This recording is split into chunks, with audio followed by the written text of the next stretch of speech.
Hello and welcome to Garbler Games. I forgot where my camera was for a minute though. I haven't been on this stream for a while. This is scary. Hello everybody, welcome to Garbler Games. Tonight we have a first look at Electric State, the new RPG from Free League. And I have some lovely people here with me who are going to not only help me go through, we're gonna collectively look through the book a bit. Look at the setting, look at the rules, and then we're going to go and make some characters, which is a fun way to, what most people do when they look through a role-playing game, right? They kind of dip in, find a character creation rules, look for a character sheet, see what's going on. Before we do that, let's say hello to everyone. Aldoon, how are you doing today? Hello, I am well. Yes, glad to be here and amongst such fine folk and looking forward to an adventure in an alternate California in a world that never was. Yes, indeed. Yes, indeed. Cool. Millie. That's me. This game's all about journeys, and I get the sense that you're on the road. Well, no, I've stopped. I'm in a pit stop right now. Oh, yeah, you're at I'm stop. not. Okay. I'm not at home. I'm in a pit stop, which is really weird. And I paid a whole £5 for premium Wi-Fi. Well, hopefully it's worth it. We'll see. Well, if I disappear halfway through the stream, 0 stars. Fair play. Dennis, hello. How are you doing? Well, not too bad, thank you. Thanks for having me. Very glad to be here. Mm-hmm. Really looking forward to what these things are. That's over my left shoulder. What is that? The horrible drones. I like how Dennis can do that. I'm always like, Dennis is just like, right there. Right are there. you? Where's that Are you a Warhammer weatherman? Are you a weatherman? Have you got a pointy You stick? never know. And last but very much not least, Rob, hello. Hi, How are you?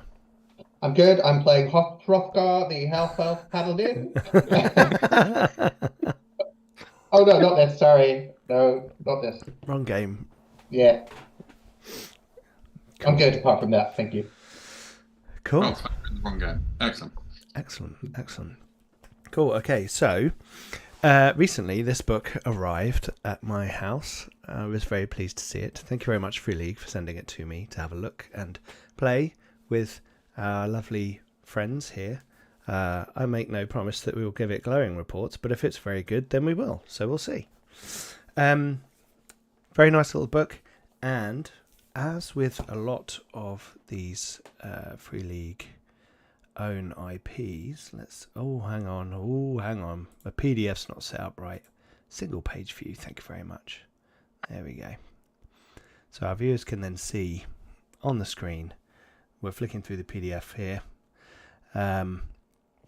This is based on the artwork, this lovely artwork. It's horrific in some places, right? Yeah. If you've seen it.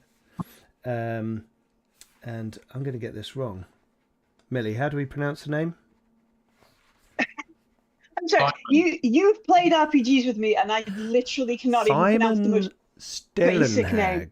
Stalenhag. Yeah. Stalenhag. But you've seen his artwork in a lot of Free League titles already.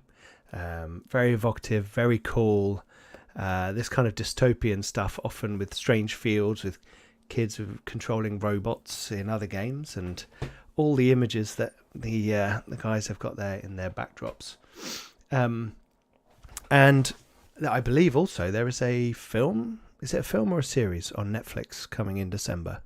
Movie. I think it's a film. It's a film. Yeah. Yeah. And it's got Millie Bobby Brown. That's her name, isn't it? From Stranger Things. Yep. And Chris Pratt is in it. It's Yep. kind of, I have to say, put me off a bit. Now, from what I've heard, the film is a bit more action orientated, and one of the things you'll see about this is it has this kind of haunting, almost leisurely aspect to it, because this game is all about a journey, And it's not really about action. It's about the travelers who are on the journey, why they're on a journey, where they're going, and some of the things that kind of happen along the way. So we will explore it together. We can see the credits there of all the lovely people who have helped design and play test this game.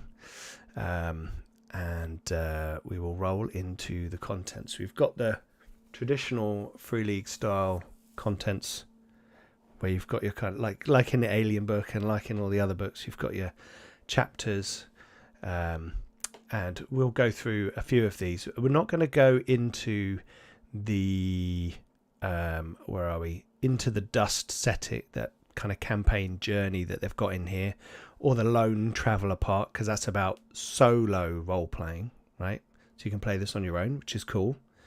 So I have like oracles and all the ways of playing that game on your own in that chapter, but we won't be touching on those last two chapters in this. We're going to kind of talk through the setting a bit, and then we're going to talk about some of the rules and the neuronics and what that is all about, and then we're going to talk about the journey, and we'll make some characters, and then we'll create the journey together. Okay. Cool. So, welcome to the Electric State. Look at that lovely picture there. That's also our background. The guy who's standing plugged into the terminal with his Neurocaster, it's called, the large helmets that they wear that allow you to project into the electric state, the virtual reality. That is the kind of second layer to the whole world. So I think there is a good summary. Where are we? Oh, what is a role-playing game? Here you go. It tells you here's a good the basic elements here. So Electric State, page 10. Game is set in an alternate version of the late 1990s we know from our world. It's 1997, and after a period of great turmoil, civilization is irreversibly crumbling. In the nation of Pacifica, comprising what was once the state of California, people do whatever they can to ignore the slow-moving apocalypse unfolding around them. And what I like, it's got your little headers here, so it gives you the big bullet points. But one of the key things about this is 1990s nostalgia. So I was a teenager in the 90s, and have lots of memories, good and bad, but lots of nostalgia for the 90s. And there's lots to do with your favorite song and the vehicles and the feel of the world. And although there's this other great technology of the Neurocaster, the rest of the 90s is pretty much the same, right? So it's all looks and feels pretty much the same, apart from all the weird drone shit that you can see lingering around from the Civil War. And the Civil War is the first big element that's different, right? So 1975 to 1984, there was a big civil war in America, and it branched into Canada and Mexico as well. There's loads of detail on that and the kind of conflict and what happened to a lot of the states. But this gave rise to the neurotechnology, which was used as part of the war. So the neuronics were developed so that drones could be created to fight in the war, and to have a kind of victimless war, as it were. That wasn't quite right, because all the drone pilots who piloted all these drones came back horribly traumatized, and this technology then kind of proliferated out into society. So you then had drones that did housekeeping, as you see down here. Neuronics, field neuronics emerged in the 60s and evolved rapidly in the 70s and 80s. It allowed you to don a helmet and gain access to a digital network. So it's used a lot during the war, as I said. But neuroscapes are the spaces inside the virtual world, and there are local ones and global ones. So you can go to a town and it can have its own local neuroscape, and it can have access to the global neuroscape, or it can be its own local area network type thing, right? So you've got this this kind of other reality sort of blossoming up everywhere, and each town can have its own version of it. So wherever you go on your journey, you may find people have created their own very strange neuroscapes that they're retreating into because the world is slowly falling apart around them. So strange events. So weird things started happening with machines, colossal mechanical creatures traversing the countryside. There's these things left over from the war, and from the technology that's arisen during the war, and all of these drones. So there's kind of like this, as you can see from the images and in the book. I'll try and find a couple of nice pictures. We've got this giant duck that's been blasted by machine gun fire, I think, on page 13. And then you've got on the next couple of pages a drone ship that's just kind of sitting there derelict off in the countryside, and you can see a little car with some travellers in it kind of just going around the bend and seeing this as the backdrop. These things litter the countryside everywhere and are remnants of this old war that's still lingering around. And as more and more people retreat into the neuroscapes and hide from the world, more and more things fall into decay. People stop looking after things. The whole world is slow. It's a slow apocalypse. The whole world is slowly winding down as everyone's retreating. Lingering hope. Here we go. This is the sunny side. It's not that sunny. Despite the prevailing chaos, there are individuals who cling to the belief that life can improve, or at the very least become less unbearable.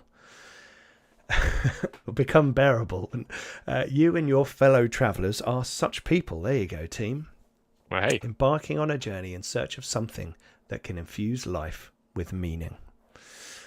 Perhaps your journey aims to rediscover a sense of community among relatives and friends back home. You might be evading the authorities, fun, yearning for an opportunity to start anew in a different place. Motivations could range from seeking revenge, reuniting with a long-lost lover, solving a mysterious murder. So there's many reasons why you may be going on this journey, right? And we'll figure some of that out tonight, why you guys are going on this journey. It's got a good little breakdown of all the chapters, and then it starts to talk about the journey. So the journey, in effect, is the renaming of the campaign, right? So the journey is your whole campaign, and when you get to the other end, it's done. So it's not really about the goal; it's about the friends you made on the way, and what are called stops. So normally, what you would do is you'd sit down and say, "We're gonna have this journey, and here's our goal. We're gonna drive to Las Vegas because we've heard there's a military research base that's in the desert near Las Vegas that's got some technology that can help us stop neurocasters from affecting people." Cool. Okay, that's quite a bold goal. We've got to drive all this way. How long do we think it's going to get there? How many stops do we think we're going to have? And that kind of dictates how long your campaign is, your journey is. And if you're doing a one shot, you might just do a stop. If you're doing a slightly longer one, you might do 2 or 3, 4, 5, 6, 7. It turns into a longer story. And it can often be about the different threads that each of the characters brings to the game, and therefore how long it might take to sort of tie them all up in a nice bow all the way along your trip. You can have encounters, which are like very small, quick things that are often there for the games master to reinforce the bleak nature of the world around you. There's some great examples later on, but I don't want to ruin all the secrets for people. And then the game is done like scenes, so you don't follow you walking down every corridor. You don't see you going to the toilet. It's like a movie. It's like, okay, we're cut. Like, a stop will start. That's an interesting start to a sentence, isn't it? A stop will start with me saying things like, Aldoon, you're cursing as the rest of the travelers are asleep, and the of the engine as the tank runs dry, and you roll across the concrete, and you see down in the valley a gas station with just a few lights twinkling, and the strange drone creature about a mile off in the distance. And it's kind of, you're in it, and then the stop happens, and then it'll like, okay, we want to do this. Okay, it'll cut to right, we're down by the thing. So it's very it's kind of got a I suppose cinematic kind of feel to it in that way. And then ending, I find it funny that it says ending the session.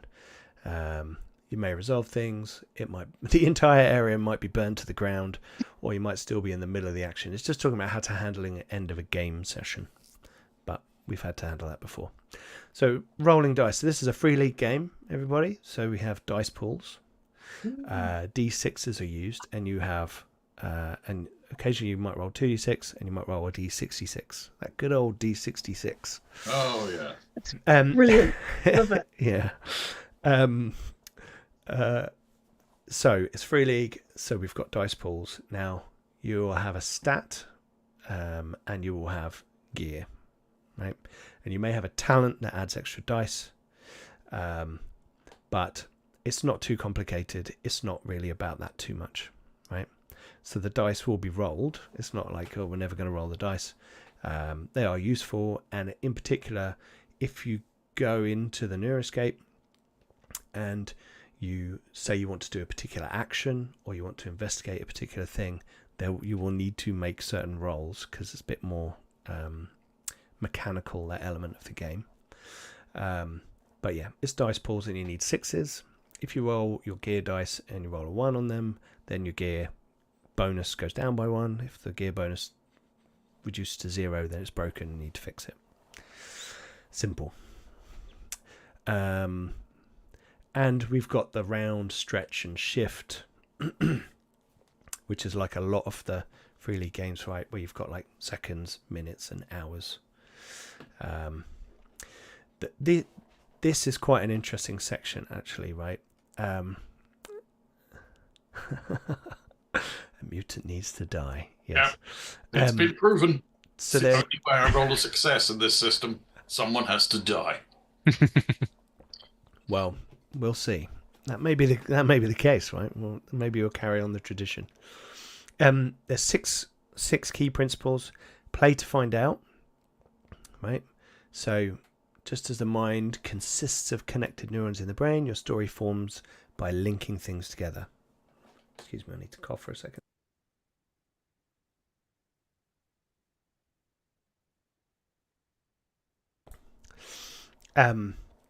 So don't plan everything out. Play to find out. Yeah. You are seekers. The travelers are seekers. You're trying to find a better future. They engage in whatever they encounter, interact with people, and try to figure things out. In the end, their hope may be futile, but at least they didn't give up. The journey is the goal, as we said. It's not about the destination. It's about what happens on the way. Just like Star Trek Voyager.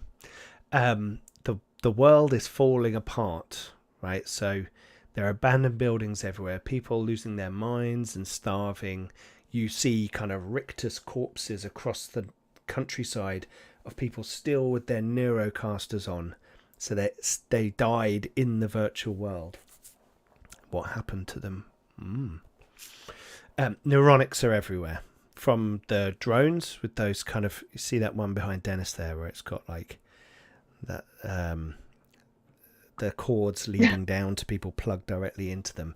Those humans are there as kind of sensory organs for that giant creature, and they're no longer in control of themselves. Things like that are going on. There's giant towers that you can plug directly into. There are ports, there's global ones, so there's neuronics is everywhere. And you have a stat called bliss, right? And if your bliss ever exceeds your hope, you don't come out the Neuroscape, and you are one of those people on the side of the road. They're literally everywhere. And it's the 90s, but not. So it's an alternate version of 90s. So familiar elements, clothing, hairdos, music, and movies. But neurotech is in there. One of the other elements of this setting is that mega corporations never kind of fully kicked off, and only one really through the neuronics became super powerful, which is one called Center, which if you see on the book here, this symbol here, that S is the logo for Center. They make the neuronics. There's billboards of them everywhere. They're all over the place. Okay, cool. So we see some nice pictures of horrible desolation. So there's a nice section here on Pacifica. Let me just get my book. Where's this? Aha. This is a good page. Here we go. So page 22, the world summarized, to give you a kind of snapshot of the setting. And this says, if you want to explain the world of the Electric State RPG quickly to new players, you can give them the following bullet points.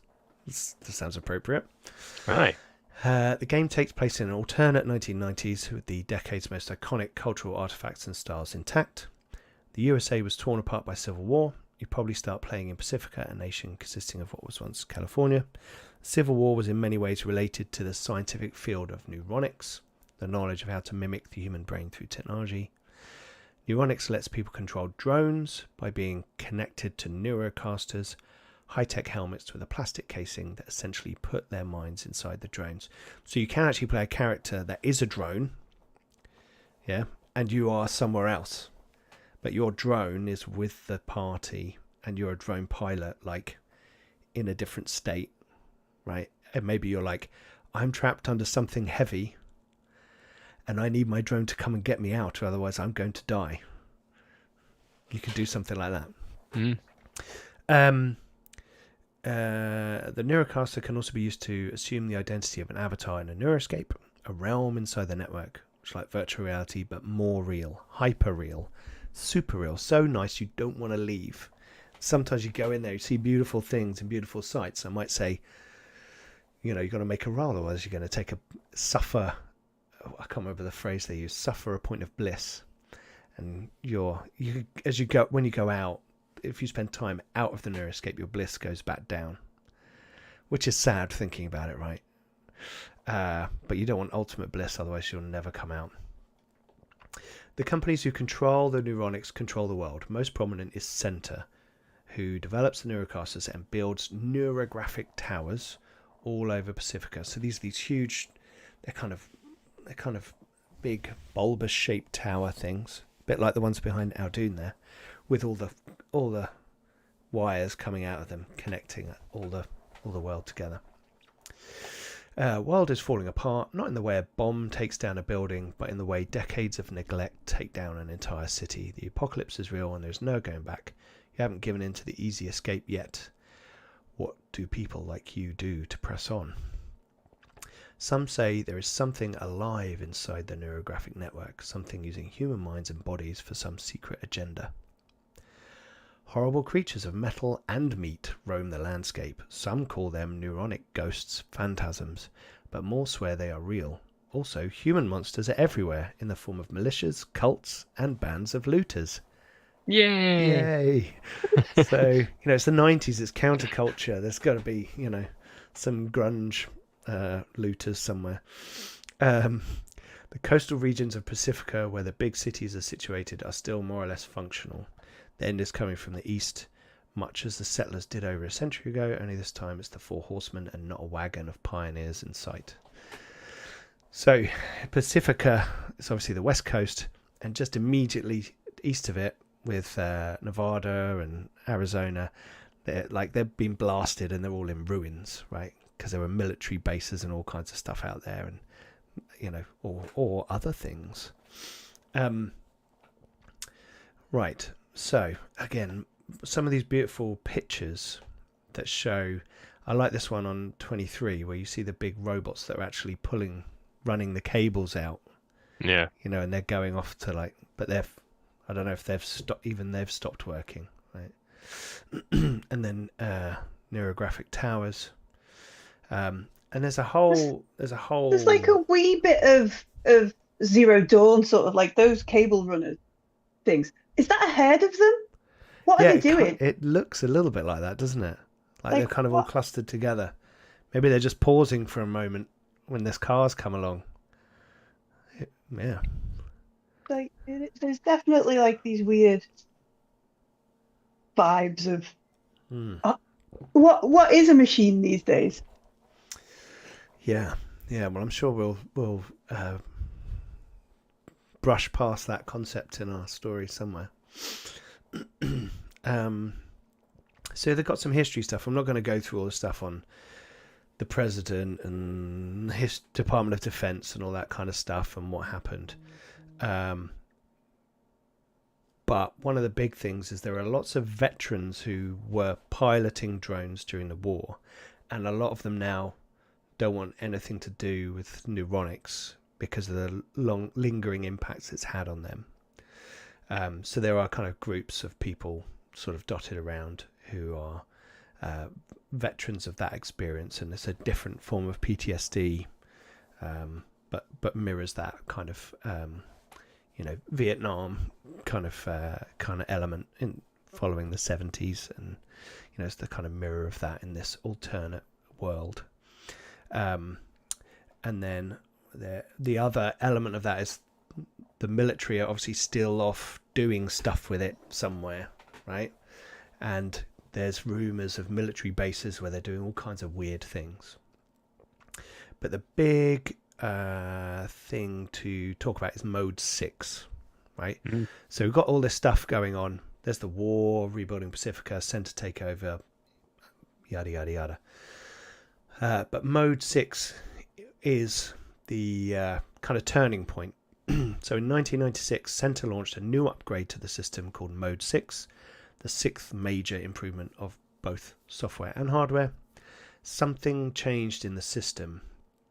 Some even claim it gave life to an AI that started to collect human minds, repurposing individual brains as distributed processing for the mother of all computational machines.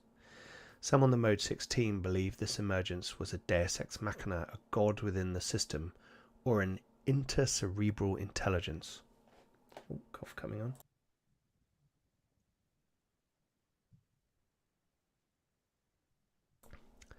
So, something happened. Mode 6 came about, and this really stepped it up. And this also led to people not wanting to come out. They could do and experience everything they wanted. In the machine, pleasures were 10 times more intense and more fulfilling than in real life, and no laws applied. Since the update, more and more people lose themselves in the network, keeping their neurocasters on until their dying breath. Hordes of roamers with glowing neurocasters can be seen wandering the landscape, connected to strange, hulking drones through black wires, perhaps searching for something or someone, each human a strange glowing nerve ending in an emergent, perhaps sentient life form. So this has happened a year ago. So this is like weird, extra weird stuff going on with like the neuroscapes themselves sort of breaching out into the physical world back the other way. And in some places there are drones that are trying to construct themselves bodies out of meat and machine, and there's strange kind of necro mechanical things kind of popping up. So plenty of opportunity for strange weird stuff, but I'm not going to go too far with that, right? This is not a horror. This is kind of a, it's not an out and out horror game as far as I'm concerned. It's more strange. Right, so we've got drones, we've got robots, we've got the neurocasters. There's all kinds of interesting information in there. Bit of talk about neuroscapes. we'll talk about the rules of Neuroscapes because they're kind of interesting, and it might give you an idea of how your character might shape, what stats you might want to have higher. But if you create an avatar that you are in a Neuroscape, and it can be anything, but often what will happen is you go into a Neuroscape, especially like a local one, and it might re-render your avatar in a slightly different style in keeping with their local Neuroscape. So it might be like all black and white, and you still look the same in a different shape, but you might be slightly duller colours, or it might be, Art Deco. One Division vibes. Yeah, that kind of thing. Yeah. So, and they're primarily for pleasure. Some of them are productive. So there's some, not work, but I think things like trading and all that kind of stuff going on inside the Neuroscape. But they can be anything from like the moon to the bottom of the sea to, anything you can think of, they can build in a Neuroscape, which is why they're so amazing. Why would you ever want to live in this horrible, decaying world? Why not go into the Neuroscape? However, you can obviously flip that so that they are horrible and hellish. So be careful when entering a Neuroscape. And the technology, the active chemical substance in neurotechnology is called neurine. And basically, you can get addicted to it. And there are some people who take it without going into the Neuroscape because it just gives you such a high, as it were, if you just take a load of neurine, and they call it dream glint. They're neurine addicts who never or seldom use neurocasters. Instead, they use neurine as a drug. Scrappers always look for old drone ships, drones and robots to pick apart and loot for neurine. So when you're out there and you see all these wrecks and things, you've got to be careful that there aren't looters rummaging through them for this quite valuable narcotic. You've got techno cults. That's not techno music. That's the worshipping machines, thinking these things from inside the Neuroscape are like gods emerging or strange powerful creatures emerging.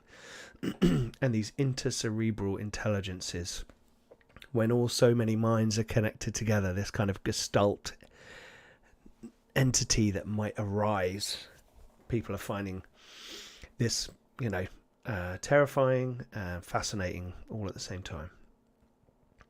And there's that picture behind Dennis, that's on page 35. Really nice kind of example of the roamers, and that car just like stopped. It's like shit. Yeah. So let's roll through a little bit. There's a little bit more fluff. We've got a bit more on Pacifica itself, on the country. There's a nice map with a legend and a scale bar. It doesn't have a north arrow though. But that gives you a sense of the scale of Pacifica. Obviously, it's California. And it tells you a little bit about some of the places. Los Angeles is obviously the most populous area. Sacramento is the capital of Pacifica. And next door, San Francisco. Between the two, you've got this huge river delta, which has been seeing loads of flooding. There's actually been flooding coming down into the middle of the country, and it's led to kind of squalor and wetlands, but these kind of areas where people can hide and have kind of like almost kind of hippie, enthusiastic little communities hiding away to stay away from anything to do with the politics or the military or the neurocasters. Just live life as humans, man. That kind of thing going on. You got the mountains running up the eastern side of the country, and there's various elements going on around there. I'll let you guys can have a read of that if you want to know anything about the area. I'm not going to go through each little detail right now. One interesting thing is Las Vegas was like ridiculously heavily bombed, and that's just obviously over the border, and the whole bit just to the east has been massively blasted. People rumour there's lots of kind of hidden military bases over in that area there. Then you've got a few example corporations. So obviously you've got Center, you've got Happy Cool. You've seen the smiling yellow head character in a lot of the images. This is Happy Cool. And they suddenly popped up over every billboard in Pacifica. They specialise in creating neurocasters and neuroscapes for kids. Very successful. And they're going to move into the elderly, marginalised groups, and even house pet neurocasters. So your dog is forever chasing rabbits, living on a farm. You got Life Buddy. They are into helping them into the afterlife, helping elderly people into the afterlife in an orderly fashion. Digital afterlife. You got Grizzly Burger. The rumour is the first burger was made with grizzly bear, and they all like to say that 1 in 1,000,000 burgers is made from grizzly meat, or 1 in 100 burgers is made of real grizzly meat. Just some examples of other flavour for you to bring in. And then it's got some stuff on other nations, the surrounding states of what was United States, and how they've kind of reconnected together. I don't think we need to go too much into that. It's quite general information anyway. So then we roll on to your traveller. So, should we create some travellers? Should we dip into that? Should we just see what was the bit after that? Combat and neuronics. We'll talk about that after. Why not? Here we go. Okay. So, creating your traveller. It's a person about to go on a journey in the electric state. You're a human or a drone controlled by someone with a neurocaster. Play your traveller wholeheartedly. Engage in whatever is happening at the stops and in the relationships with other travellers. Follow your dreams. Explore your flaws and overcome them. Put your traveller in dangerous, difficult and interesting situations. Play to find out what happens. I like it. A little bit gusto for my British sensibilities, but yeah, go for it. Right, so what do we need to do? We need to choose our archetype. So you've all got the PDF. So I'm going to just roll through the archetypes, not quickly, but roll through them. Just point out a couple of things so that the viewers can see what all the archetypes are while we're doing. You guys have a think. I'm sure you've probably had a bit of a think about this already. And just a quick aside, as it says in this box here, 2 things need to be done before the game starts: creating a traveller and planning the journey. So we'll start planning the journey after this, after we've done character creation and then a bit about combat and neuronics, so you know the bit of the rules, special bits. Okay, so I'm going to roll on to archetypes so that the viewers can have a little look, because this is the first step. Here we go. Okay, so we've got artist. I like all the quotes of the time. So the artist who's into empathy, and you get one of 3 talents: charmer, drama queen, or musician, which all sound quite fun. You tell us it's about the aesthetic, about the translation of life into another more beautiful form. So your journey is about recognition, finding someone as important as your art, turning the trauma of America into something beautiful. So that will be interesting. Criminal. You're a criminal on the run. The talents you get are Knife Man, Menacing, or Thief. Whenever I hear Knife Man, I think Brett Riverboat, Knife Man. Sorry, Red Dwarf. So you're a criminal, and you're most likely on the run. Maybe. Devotee. I like the Tyler Durden quote here. You have to consider the possibility that God does not like you. He never wanted you. In all He gets probability, two. hates you. He gets two quotes, he gets Tyler. two. That says something, doesn't it? Is one of them because that's... Yeah. Maybe. Yeah? Is that what Yeah. they've done there? So this is someone who's found something or trying to find something that fills a hole in their heart, or makes them see the light, or something greater, something beyond. Is it something real? Is it something in the Neuroscape? Is it, are you some sort of cult leader? Dreamer, leader, speaker. Those are the talents. Doctor, very, very, very useful. Very dark quote. Yes. Yeah. Oh yes. And medic, nurse, surgeon. Yep. Okay. That's what it says on the tin. Drone pilot. So this is the interesting one. It's got its own little side note here. This archetype is a little different. As a drone pilot, your physical body is elsewhere with a Neurocaster helmet on. I like the way it doesn't say if you're alive or not.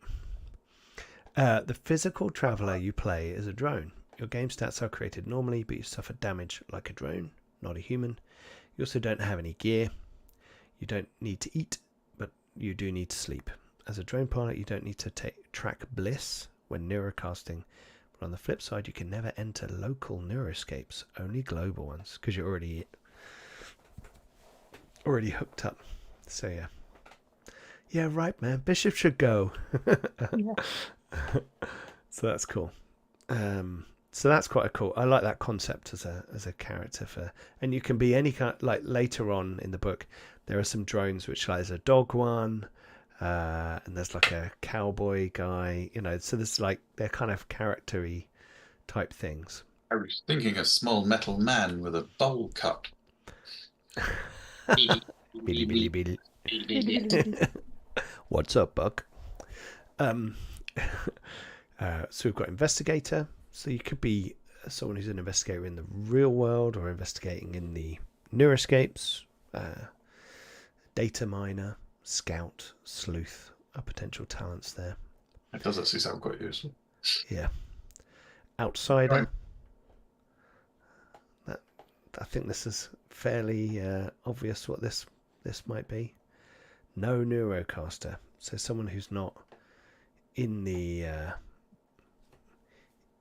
digital world, living on the fringes of society, lone wolf, stealthy, tough. Burn the corruption in this world. Interesting. So a rebel.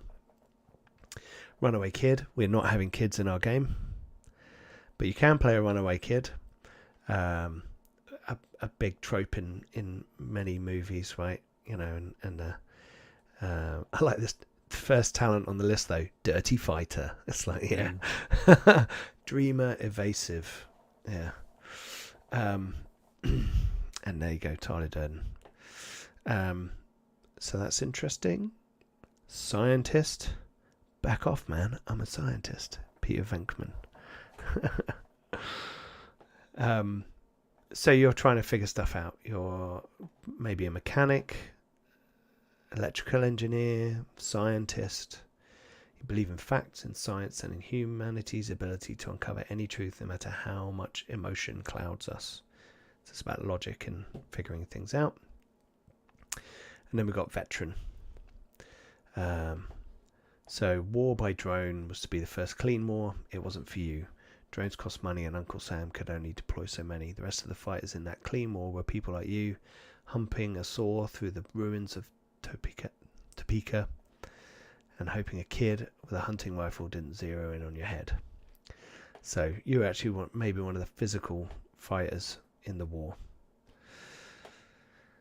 And those are the archetypes. So let me roll back up to the beginning. Archetypes, there we go. It says something about who you are and what you're good at. It also says something about who you see yourself as now and perhaps who you want to be at the end of your journey. Okay. So has anyone picked their archetype? Aldoon, have you? Twonky. Yes, I would like to be a drone pilot, please, Bob. Okie doke. You would like to be a drone pilot. That's good. Cool. Dennis, have you got any? I was leaning towards criminal, but could also do either scientist investigator, because I really want to find out what these things are. I've got to say, investigator does look really cool. Yeah. I nearly swerved away from my It does chosen look pretty cool. Tweaky persona, but the Buck Rogers call is too strong for me. The 90s, though. It's retro. Yeah. Oh, retro. Okay, so criminal, investigator, or scientist. Interesting. Yeah. If someone else has like a strong Okay. leaning towards a criminal, I can sidestep to something else. Millie, any thoughts? I was either the artist, the devotee, or the veteran. Those are the Ooh. ones I Okay. thought were fun. And Rob? Can be all of them, really.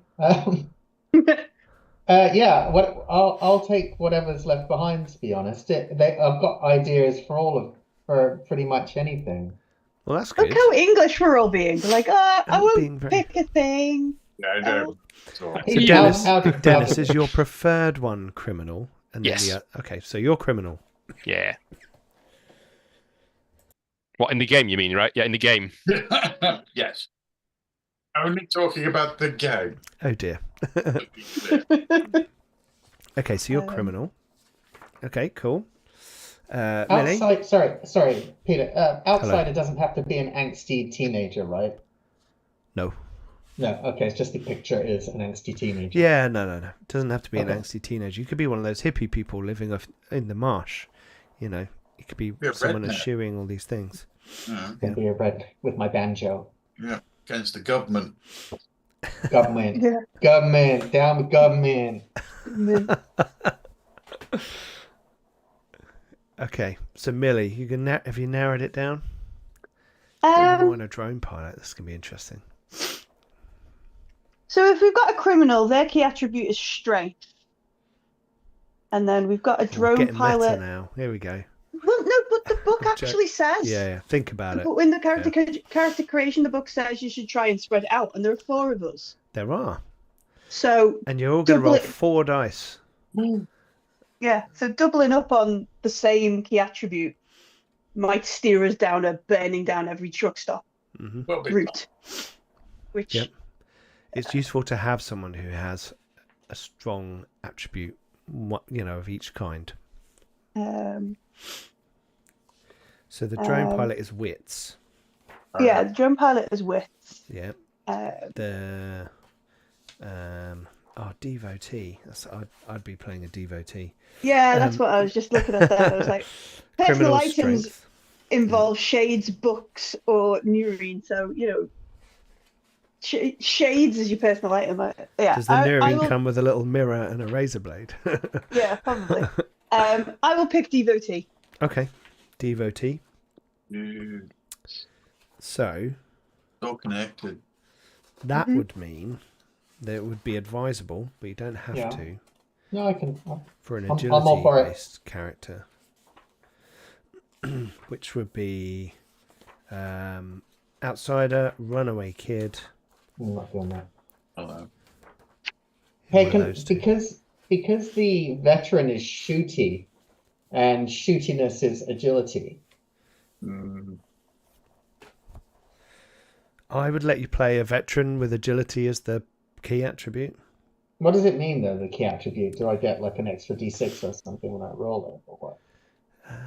That's a I very think good you're question. allowed to have it as a higher score, Yeah. typically. Righto. that was Yeah, pump more points into. Yeah, I'll be a veteran. Sure. And the only famous Chris Taylor I can find is someone who was on Love Island, so I'm guessing it's not that guy. That the quote was. Yeah. I think now looking back, we did not fight the Maybe it enemy was we Love fought Island. ourselves. Yeah, Yeah, it sounds It's like something appropriate for Love from there. Island. They Yeah, do fight themselves. that's true. Not that I watch Love Brutal. Island.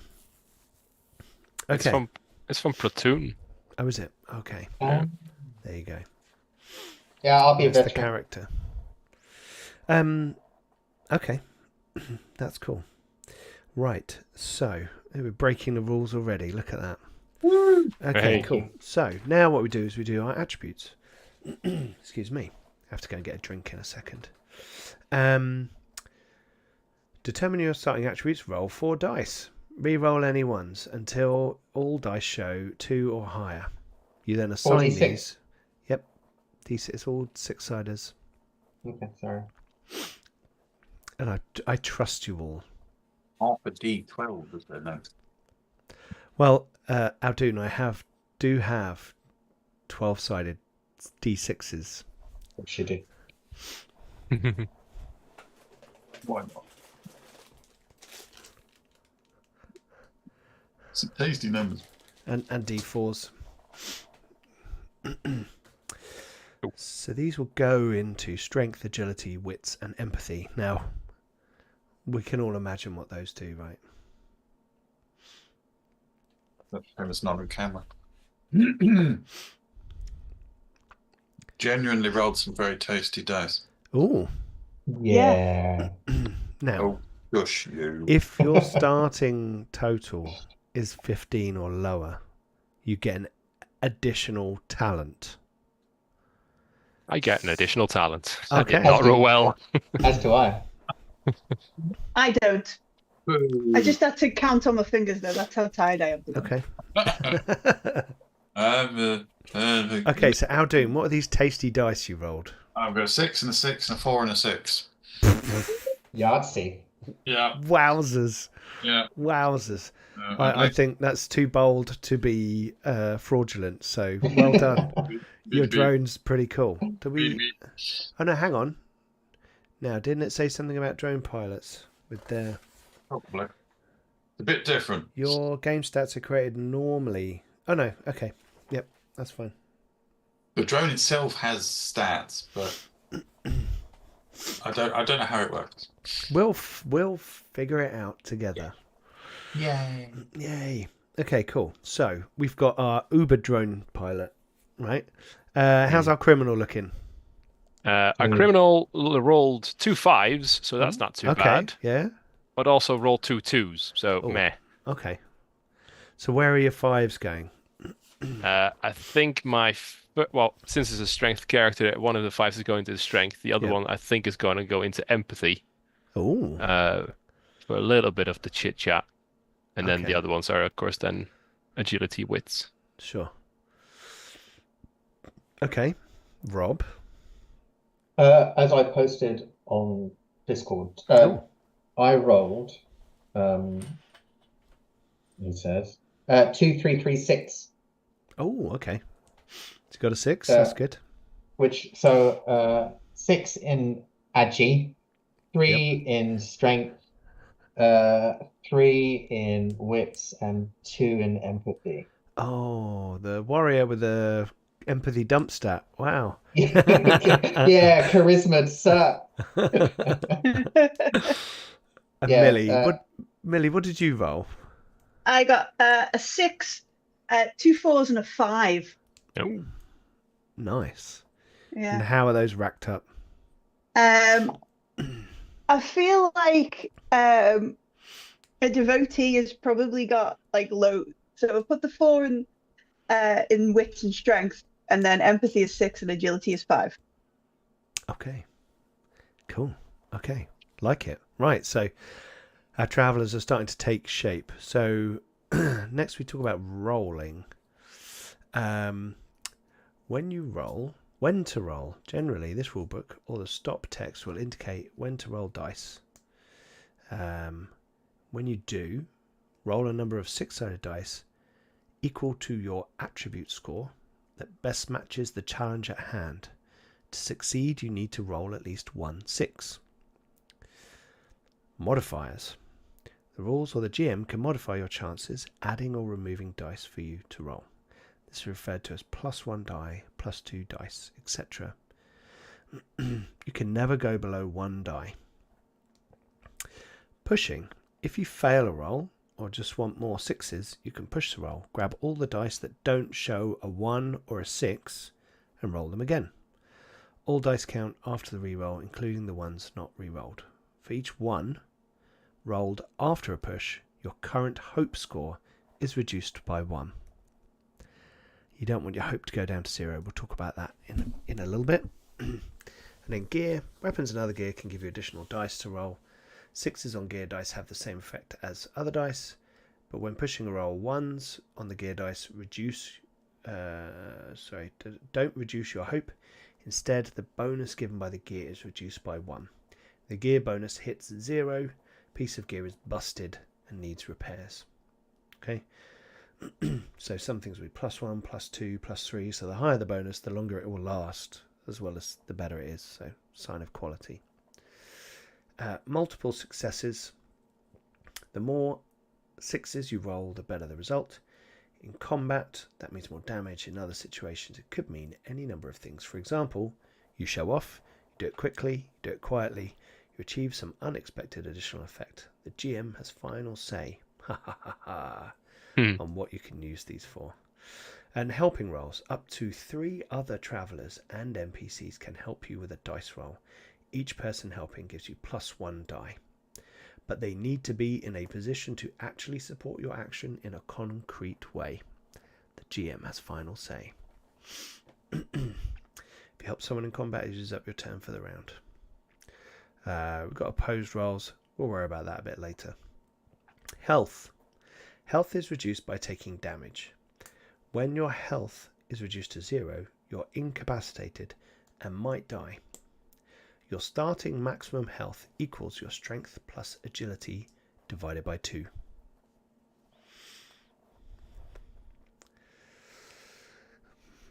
Are we rounding up or down in this game? Round fractions up. Thank God. Wow. Hope. This can be increased by the tough talent.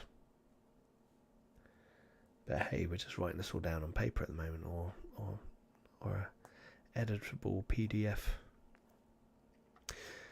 Hope is reduced by pushing rolls and traumatic events. When hope is reduced to 0, you have a breakdown and might suffer mental trauma. Your starting maximum hope score equals your wits plus empathy divided by 2. Round fractions up. Becoming like school. Sorry? Becoming like school. What is it? It's wits plus empathy. It's the other 2. Divided by 2. And then we round up, apparently. Round up. Uh-oh, Millie's laptop crashed. Oh, Right, we're going to take an opportunity to have a short break. Back in a Perfect minute, time. guys. I'm going to get a drink anyway, so see you in a minute, guys. Don't go anywhere.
Kraken D6s. Okay.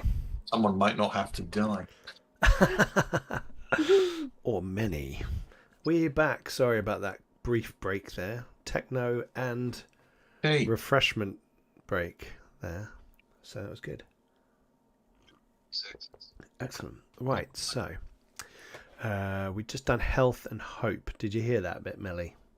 Yes, I've Okay. got my health and I've got my hope. what was the health bit? Sorry, I wasn't paying attention. Strength plus agility divided by 2, Okay, good. rounding up. Thank So you've got you. a 6 and a 5, basically, Aldine. Yes. But I Thanks don't for know which my way maths round. for me. Thanks, Pete. I know you got 6 and a 6. It's round up, isn't it? It is Yeah. favorable rounding. Yeah. Okay. So next we have bliss. So using neurocasters to enter the electric state can be very useful, sometimes even essential to overcome obstacles and get you where you need to go. So that'll be part of the adventures, right? However, using neuronics is very addictive and will cause you to accumulate points of bliss. If your bliss score ever equals or exceeds your current hope, you will be unable to leave the electric state on your own, and you will suffer mental trauma if someone else forces you out. So keep an eye on this. So remember, if you're pushing, your Yeah, I was hope about to say. can go down. And then if you go into the electric state, I believe you can enter the electric state even if your bliss is higher than your hope, but you know that you won't be able to get out, but you may have to go in there to do something noble or necessary. Okay, so talents. So what we need to do is we need to roll our starting talent for our character. So, Aldun. I like Talents are special skills. So there's not like a whole list of skills in this game, right? It's just you have your stat and we pick the appropriate one and you roll that many dice, which is why the stats in this game are a bit higher than they are in some of the other Free League games. You don't normally have 6s, right? No. But that's to accommodate for the fact that you don't have all the sundry skills underneath which you would combine the dice with. Right. So you got 2 to 6 in your stat, you roll that. If you've got gear, you add it on. Now, talents will often give you a plus in a particular situation. So, for example, athlete, you get plus 2 dice to agility rolls for jumping, climbing, running, and similar actions, right? So they always give you a plus 2 if they're dice based, or increase your damage rating by 2, or your hope score is increased by 2. So they're generally a bump of 2, right? So drone pilot, the 3 options that are for you, we've got drone operator, which gives you plus 2 to all rolls when controlling a drone. Gamer, plus 2 when using a neurocaster to interact with other avatars in a neuroscape. Or hacker, plus 2 dice when using a neurocaster to hack into a system. Gosh, they all sound fun. Yeah. So I'm happy if people want to roll. It says you start the game with 1 talent. You may choose any talent you like. Your archetype gives 3 suggestions, and you can even pick one of those randomly. So you could roll it, or you can pick just any talent. Dennis and Rob, you both get an extra talent. I'm going to roll for mine just because Okay. why not? Sure. Same. No, also I found my Kraken dice. So Yay. Criminal Dennis, are you Hello. gonna pick thief? I got 1. I think I'm gonna roll for it since I can pick one. I'll roll one and pick one, so I'll that see what I sounds- get. That sounds good. You So can- Aldun got drone operator. Operator. Well, that makes sense. Yeah. I did not get thief. What did you get? I got menacing. Ah, Menacing. Oh, Here we go. hello. Here we go. Menacing. Oh no, Dennis the Menace. No. Oh my god. You said it. Yeah, well, Nobody else look. was thinking it. I Oh, will let- Nobody Everybody else- thought it. I will let you. Yeah, but also, this isn't as appropriate for your character. You can roll for strength instead of empathy when threatening someone, and you get plus 2 dice. Well, I suppose you still get plus 2 dice, But your base dice, you've got the same strength and empathy, haven't you? So, but yeah, you'd still do it a +2. So you are menacing. Dennis the Menace. I don't hear that one enough, I swear. Okay. How about our devotee? Are we going with one of those or? Yeah, I rolled a 4, which gets me leader. Oh, leader. What does that do? You get +2 dice when rolling for empathy to rally an incapacitated person or someone who has suffered a breakdown. Oh, I'm sure that won't be necessary at all. Sounds like it's very necessary. That's cool. Oh God, man. Blew it all up, man. Game over, man. Game over. Yep. And Rob, how are you doing? Oh, Pistolier. Pistolier. +2 dice when firing a pistol or revolver. Like it. Cool, and that's agility based, right? So Yeah. I suppose it depends on... Yeah. So I get almost as much dice as Alvin gets for his normal rolls with it when I use. So. I think that makes you 7 dice, doesn't it? 8. I'm agility 6. Oh, okay. Well, there you go. There you go. Sorry, Yeah, I'm just the meta game when I play free league games is how many dice can I accumulate and still not get any 6s? I've run Coriolis for you, Adam. I've seen it happen firsthand. Yeah. Oh wow. Okay, well we'll see if it happens. Second hand, you're a drone pilot, right? So, okay, cool. So that's our base ones, but Dennis and Rob, you both had an extra one. Is when you go and neuro thing, Yes. what attribute do you roll against? That's a very good question. How about we just do a little skip ahead to neurocasting. Here we go. Apologies, viewers, for scrolling quickly through the pages. Right, combat. Combat's fairly standard free league combat, right? Zones, roll the dice, successes, damage, etc. Neuronics, however, is slightly different. There's 3 actions you can take. Sorry, it's got neurocasting. 3 actions you can take. And it has 3. Each neurocast has 3 stats: processor, network, and graphics. Right. And when you go into the network, where are we?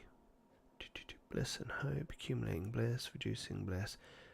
The 3 actions you can take are finding information, hacking the network, and interacting with avatars. And these are, I think they're wits and empathy based.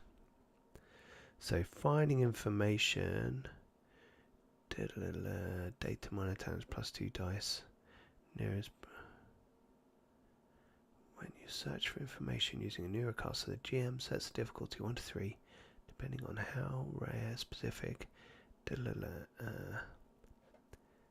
doesn't say there actually if it's wits. I would think that's wits. Yeah, hacking the network is wits. Hacking Number the network's indicates- definitely wits. But it doesn't say up there if that's wits, which is a bit weird. Finding information is wits. And the other, I'm guessing the other one's empathy. Yeah, avatar communication is empathy. Yeah.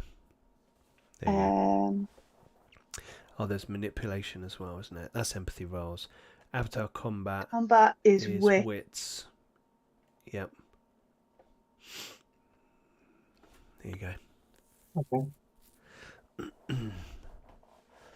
So it's wits and empathy in the Neuroscape, which makes sense, right? Not going there. It's a silly place. Right, let's go back up here.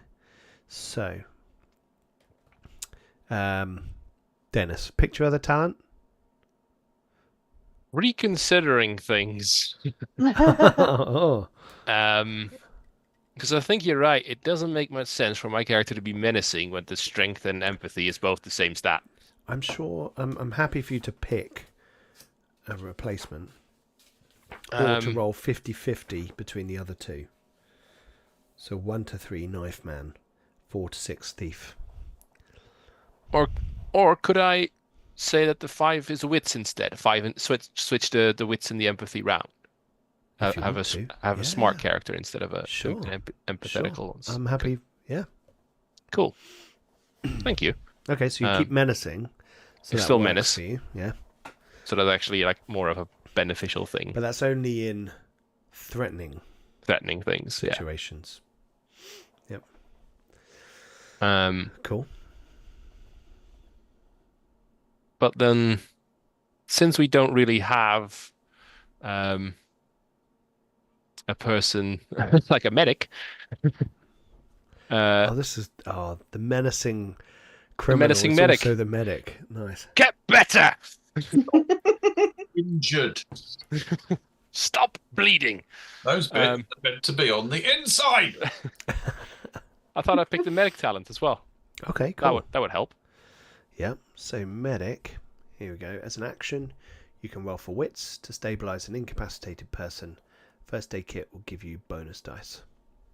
Cool. Handy. And now your wits is higher. That also ties in there. Cool. Yeah. So it's a bit more of a useful, balanced character. Okay. Like it. Rob. I'll take teeth. Okay. You get +2 dice to all rolls for breaking locks or hot wiring cars. Yes. I'm sure that will come in handy at some point. That'll be me. Cool. Okay. It does say you can create new talents for your campaign under the supervision of the GM. But I'm sure that's after you've played it a few times, you know you've got a few ideas and you start to think, oh, I actually wouldn't mind exploring this kind of character in this world. Okay, so next we go on to personal stuff.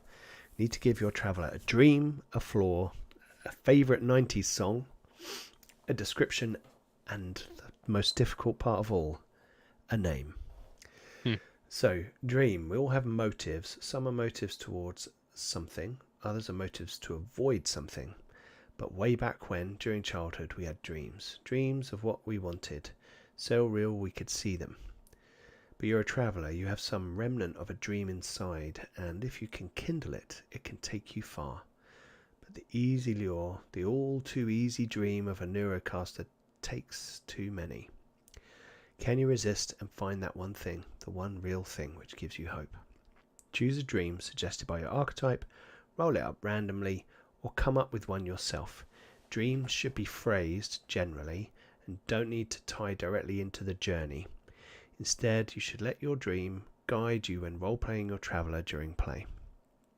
Okay, so for example, just got the criminal open in front of me. Dream, make amends for what I have done, get the respect I deserve, get enough money to buy a new motorcycle.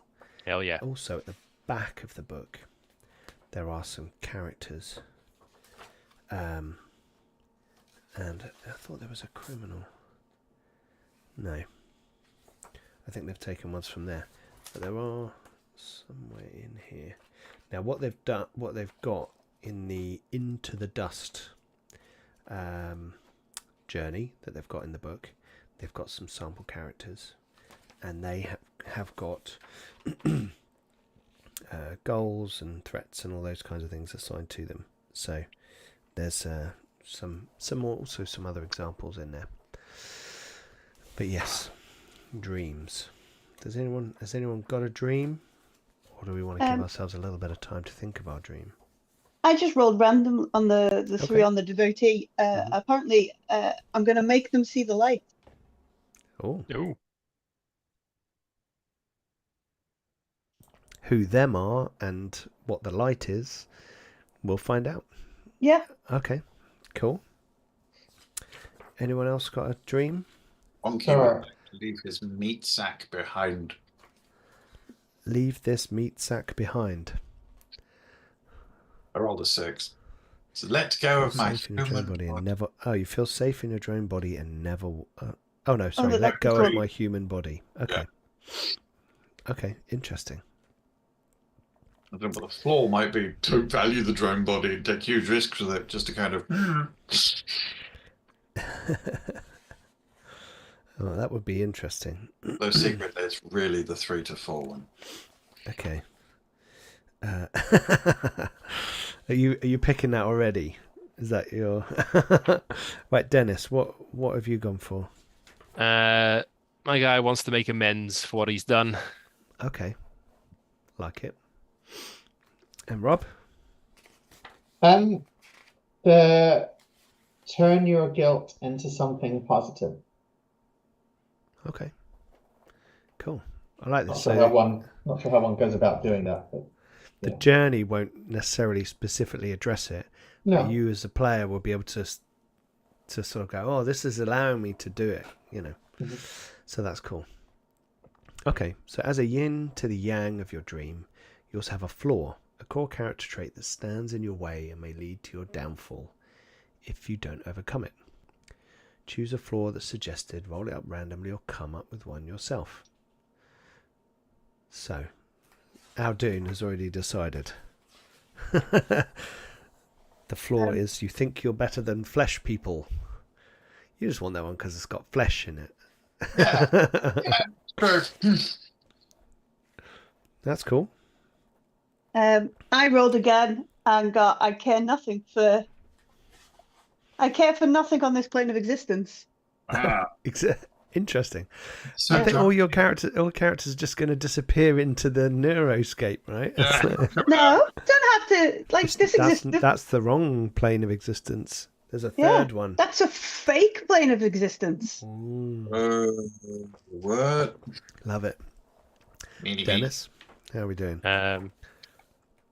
We apparently scare other people away. Aw. Cool. Truly menacing, then. Nice. Anything but want to be loved. I mean, Yeah, it fits. Just right? want to make It's good. amends. People keep running away. Bastards. Let me help you. Let me help you. Come back so I might brain thee. And our veteran. A spot of the chronic PTSD with you're haunted by flashbacks from the war. Okay. Here we go. Your flaw will help your roleplay traveller. Doing so is important as it will allow your traveller to develop after each game session. Page 65. We'll see what that's about soon. At some point during the journey, you can overcome your flaw and realise your traveller's full potential. Ooh. Favourite song. So, name a song that your traveller will play in the car if they get a chance. You can pick any real song from the 90s, come up with a title and an artist that only exists in the game, or roll on the table below. Now, there's been a bit of music, there's a few playlists being shared on Discord, haven't there? Yeah. I haven't had time to. I was listening to Radiohead the other day just to get in the kind of sort of sad, slow apocalypse kind of feel. Right thing. Yeah. Anyone got a favourite song already then? Yeah. Yeah. Yeah, mine's Head Like a Hole by Nine Inch Nails. Mm-hmm.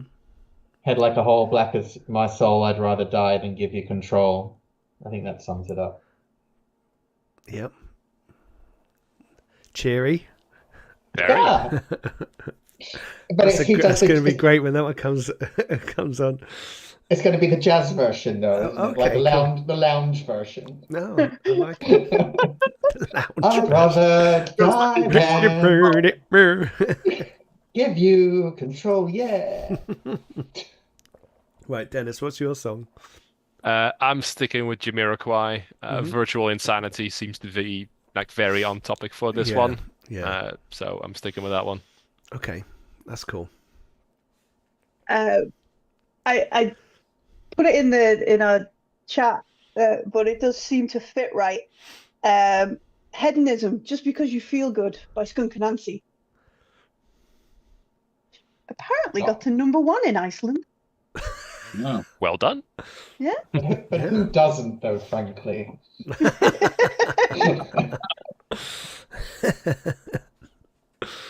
Aldoon, does Twonky have a favourite song? Twonky's quite keen on Shakespeare's Sister. Quite Okay. like Stay. Oh, Cool. not going to tell anybody that, obviously. 'Cause... No, that's cool. There's, we're all elite role players. We can all keep our out of character knowledge separate from our in character knowledge. Absolutely. Cool. Okay, so that's cool. You've all got a favourite song, and I may explore the lyrics to tie it into some of the stops as we go. Who knows? Cool. Description. So you get to write a description about your character. So have a think about what they look like. At the beginning of our first session in 2 weeks' time, because there's going to be a fortnightly game because of some colossal pain in the butt. No, I mean once every 2 weeks. That's good because it means I get to prepare on the Tuesdays in between. So I get to the colossal pain in the butt would like to express his gratitude on the camera. It's cool. I'm also grateful because that means that I'm not doing 3 games a week, which it's only 2.5. Yes. Yeah. That's fine. That works. That's permissible. And then we need a name. So everyone needs to have a name for their character. Twonky. Yeah. Twonky. Legally distinct. So then we've got some gear, right? So you all have some cash. So if you like to roll cash dependent on your archetype. He doesn't get cash. Well, Wow. Then don't roll anything. No. What drone needs loose change, right? Yeah. Other stuff. Your traveller is allowed to have an assortment of other reasonable personal belongings as well. You get some gear. So you get a Neurocaster and a personal item. Unless you are the drone pilot, you don't have a personal item either. No. Do get a Neurocaster though. Yes.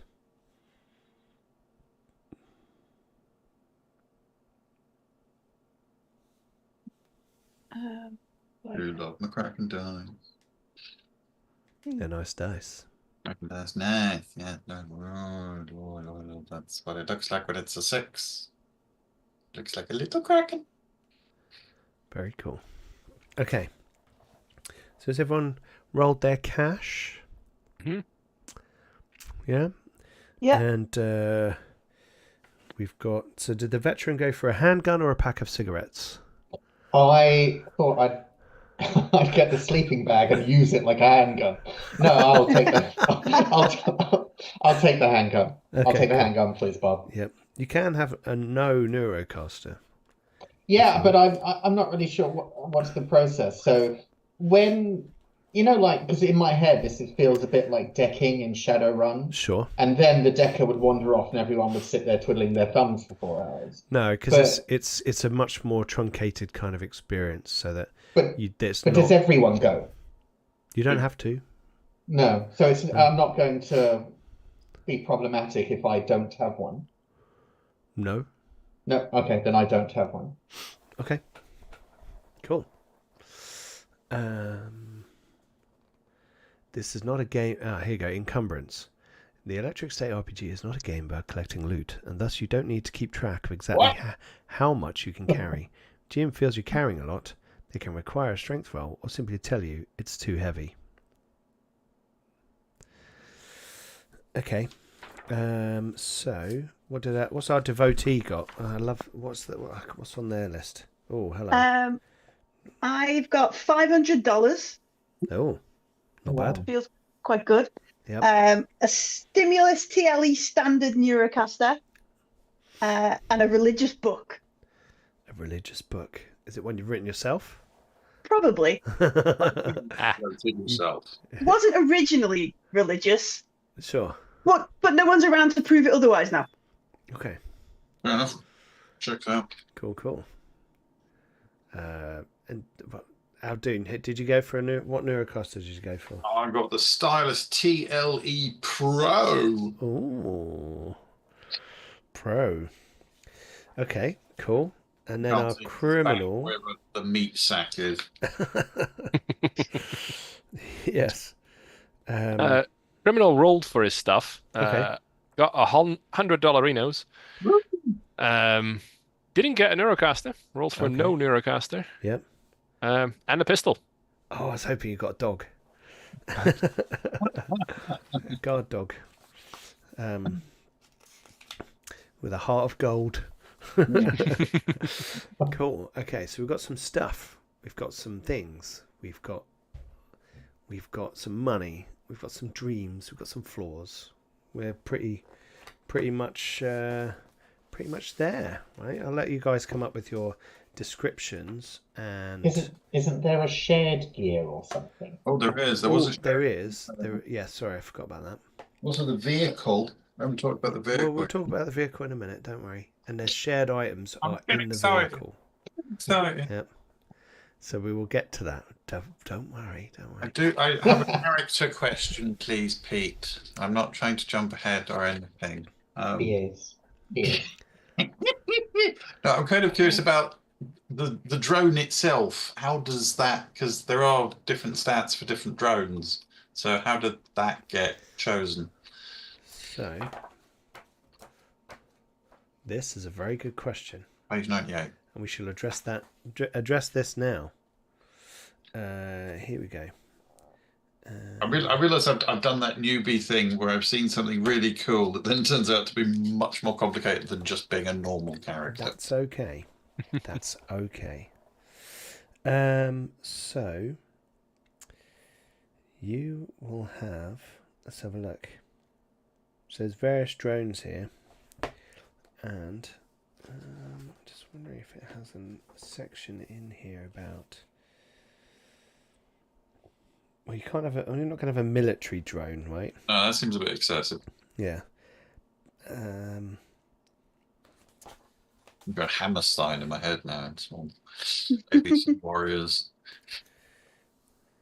I'm going to be Rojul, aren't I? That's what's going to happen. I would say, and not a flying one. That a game breaker. I don't know. It just feels immediately like a terrible idea. Oh look, there's a picture of a civilian flying drone on page 98. So it's literally like a little flying blob. Yeah, go on. Whereas I'm envisaging you're more like one of these gaming drones, right? I'm liking the gaming drones. Gotta say. I think a classic gaming drone, but you don't have to be Wally Wayne. Someone give me the Elite Trooper gaming drone, do you? I think that might be a little bit advanced for starting the show off. We meet halfway and go for the battle gaming drone, Johnny Junk. Johnny Jolt. Oh, 9. That's stronger and less agility, more armor, 2 damage. Yeah, sure. Johnny Joe. Yep. But it's what's his name? Beagley. What's his? Are you actually dressed like? Are you actually look like the guy out of Buck Rogers, or are you? Oh, Tweaky. Tweaky. I don't know. I'm going to think about what he actually looks like. Right. Okay. Let's roll. Possibly. Sorry, Johnny Jolt seems to have a bit of a theme going on. There's a Johnny Jolt headset as well. Yeah. It's got the little lightning bolt hairdo. Yeah. Which is quite cool. Oh. Okay, right. So the journey. Campaign in Electric State RPG is called a journey and includes a destination, a number of stops along the way, and personal goals and threats for each traveller. Planning the journey is mainly the GM's job, and there are tools and guidelines for it in Chapter 5 and 6. The personal goal. The journey plan includes a personal goal for each traveller. So these are the parts that you guys add in, right? And then I take your goals and your threats away and I put it together and create interesting stops that link to some of those things and other elements, and then we weave it all together as one big story together and play to find out what happens. So the journey plan includes a personal goal for each traveller. This is typically decided by the GM when planning the journey, but it can also be done collaboratively between you and the GM. The goal doesn't have to be world-changing, but it should change the world of the traveller. Pacifica is a dangerous place, and most people are far too complacent to go anywhere far. The world is falling apart. What possibly motivates anyone to take a trip, both on the outside and inside? That's your goal. Your goal is often connected to the destination in some way, It can also relate to another traveller or NPC. Your goal should preferably reflect your dream. While the dream is general, your goal should be very specific. Don't forget, the purpose of the game is the journey, not the goal. So don't hurry too much to get there. Now, so what we have to think about, right, is where we're going to start, which will probably be near one of the major conurbations, right, and where we're going to go and why we're going to go there, and maybe pull together some of your, have a think about goals while I read out the next bit. Your personal threat. In addition to your goal, you have a personal threat on the journey, something or someone who will try to harm you or stop you from reaching your goal. Just like your goal, your threat is typically decided by the GM when planning the journey, but it can also be done collaboratively between you and the GM. I thought it'd be fun just to, we can have that gestating in the back of our head, right, for a little while we do a few other bits on the vehicle, shared items and that kind of stuff, unless anyone's got an idea for a goal or a threat straight away. I mean, like things that crop up to mind are like, Dennis, maybe you're part of a gang that you went away from, and maybe they're following you to try and catch you and either take you back or punish you for leaving. That, I mean, Just that's... when I thought I was out. that kind of thing. I mean, that's fairly, that's one that pops into mind. Rob, there's things with the military, Yeah, I mean, I could also be AWOL along the lines of a different gang looking for me, unlike the criminal. Yeah. Bigger gang with bigger guns. Absolutely. I have an idea. I don't know. Too crazy. There's nothing too crazy, man. For a goal of Twonky's. So if there's all these sort of rumors about either new life emerging in the neuroscape and the physical, or people dying but still kind of remaining in the neuroscape, then Twonky is out to kind of pursue that and look to find out how to transfer their consciousness out of their meat sack into the digital cerebral intelligence. Tweaky realm. Yeah. Okay. Kind of chasing the rumors, trying to find out how that happens. Okay. Weird shit, man. So if your goal is to do that, what's trying to stop you from getting there? That's what you need to think about. Yeah. Millie looks like there's something crackling behind the eyes there. What's... No, actually, it's completely vacant. Yeah, I've practiced it. We don't have to decide it right now. I think I need to work out what is there a devotee of, and that might inform like you the might goal. start not knowing, and as we go along, something crops up, and you're like, oh yeah, that's cool. I'm going to believe in that. That's always an option. So don't worry. Yeah. Just to give you here we go. So just to give you an idea, like the into the dust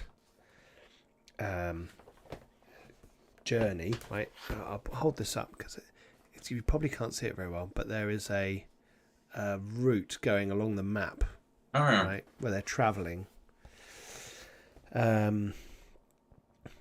In this journey, the travelers are headed from San Francisco Memorial City into the Black Welt exclusion zone.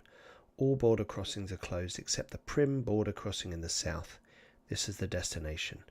For various reasons, the travelers want to stay off the main highways and thus first head east into the Sierra Nevadas, then south into the Mojave Desert. See the adjacent map. So we don't have to necessarily say the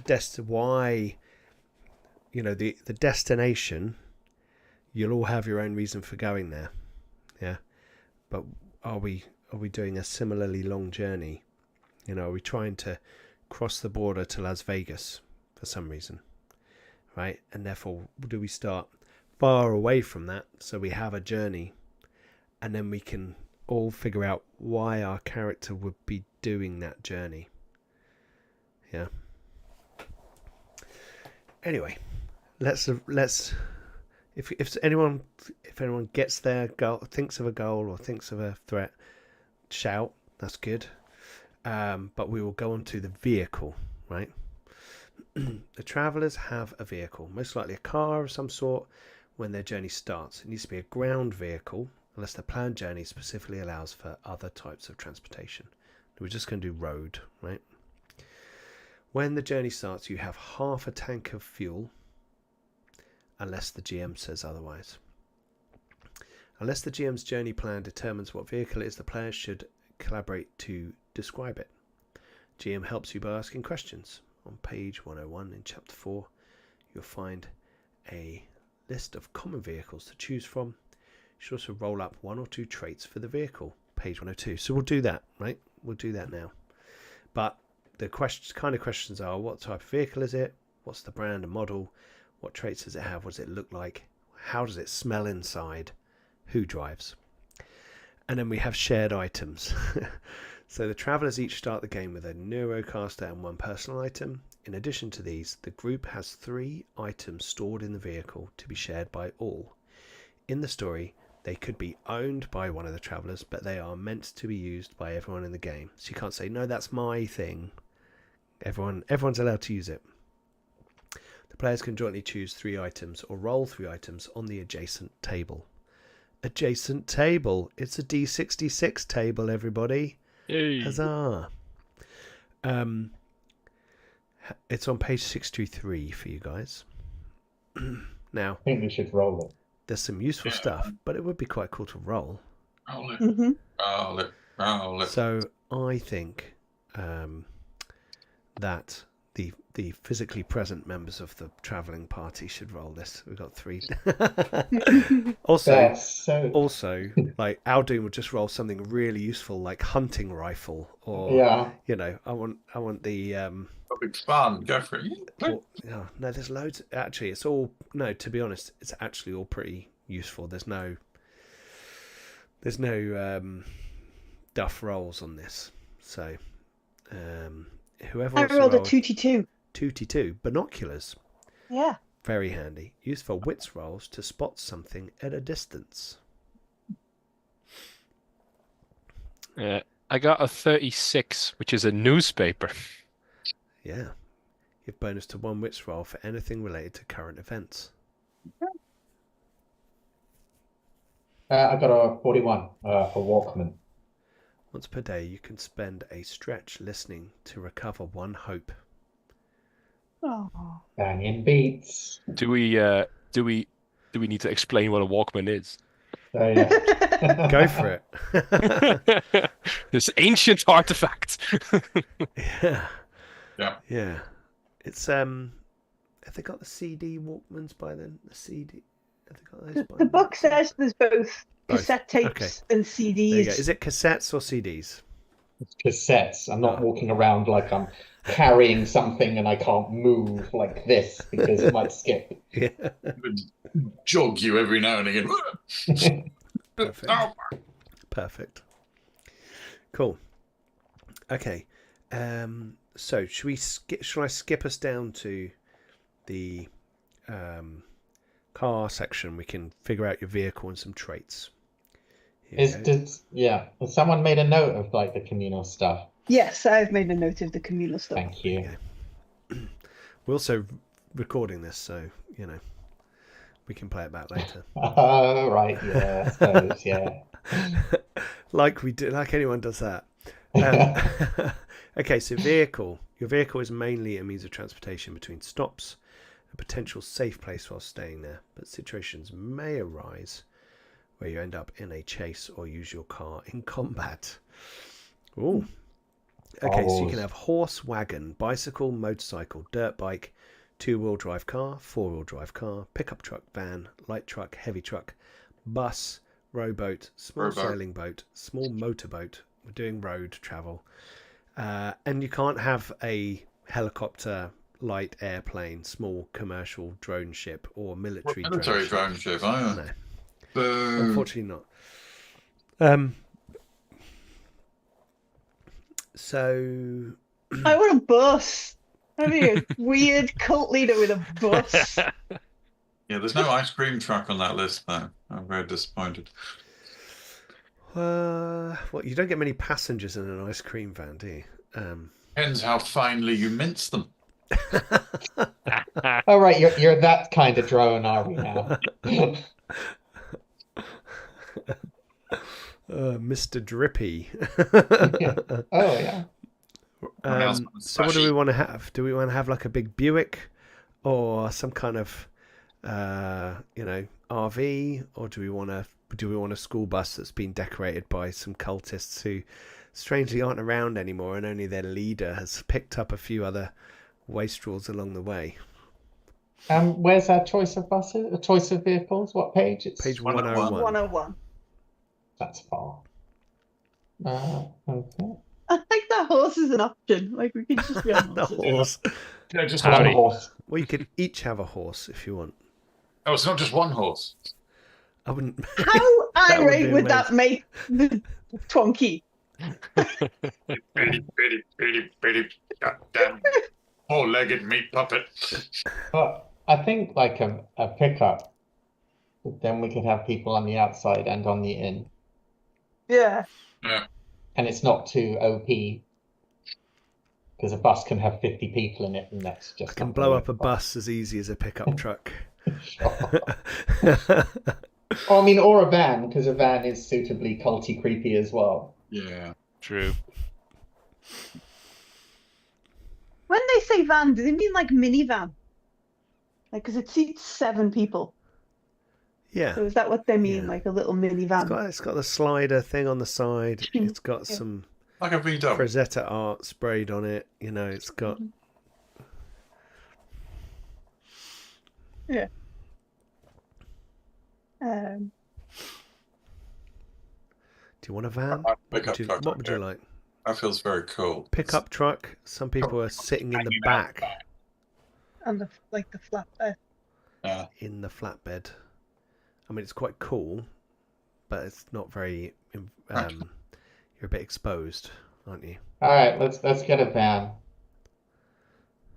Some defunct band tour van, says Harley. I like that idea. Oh, yeah. Yeah. Maybe Millie's character was in a band. Of course they were. Yeah, there's a singer, obviously. Yeah. The front man. Except you it wasn't singing, it was just spoken word Oh, awesome. with a drum beat track and a bass player. Oh god, that sounds Awesome. like the worst thing. Yeah. Awesome. No recordings survived, fortunately. Except this one CD that we can't play. Except the 'cause we've one got to tape get- that's stuck in the Walkman. Okay. yeah, I think we're having a little tour van. How was the van? It's a Tour van. Okay. So you have I mean- a tour van, and we need to roll 2 traits.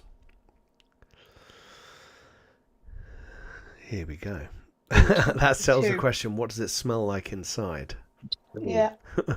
Smells like van. Okay, so Aldoon, you can roll the first trait because you didn't get to roll on the last lot. So it's a Okay. D66, please. Oh, hang on. Sorry. There we go. Let's do these. 2d6, you say? Mm-hmm. It's a 33. 33, heavy. Increase hull by 1.